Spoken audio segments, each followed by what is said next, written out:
চাঁপাইনবাবগঞ্জ সদর উপজেলার ভাটাপাড়া গ্রামে একটি বাড়িতে বিস্ফোরণে 2 জন নিহত ও 3 জন আহত হয়েছেন।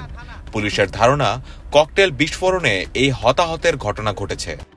শনিবার ভোর 5:30টার দিকে ভাটাপাড়া গ্রামের কালাম নামে এক ব্যক্তির বাড়িতে এ ঘটনা ঘটে বলে জানিয়েছে পুলিশ। বিস্ফোরণে নিহতদের শরীর ঝলসে গেছে, বাড়িটির টিনের চালা উড়ে গেছে এবং ইটের দেয়ালের একটি অংশ ধসে পড়েছে। নিহতদের নাম পরিচয় এখনও নিশ্চিত করা যায়নি।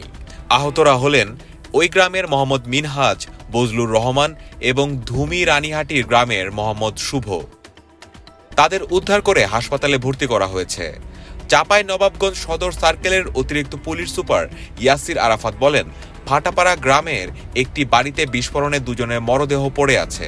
এ পর্যন্ত 3 জনকে উদ্ধার করে হাসপাতালে পাঠানো হয়েছে। তিনি আরও বলেন, প্রাথমিকভাবে ধারণা করা হচ্ছে ককটেল বিস্ফোরণে এ হতাহতের ঘটনা ঘটেছে। ঘটনাস্থলে বিস্ফোরণের আলামত রয়েছে। ক্রাইম সিন টিম ঘটনাস্থলে যাচ্ছে, তারা এলে বিস্তারিত বলা যাবে।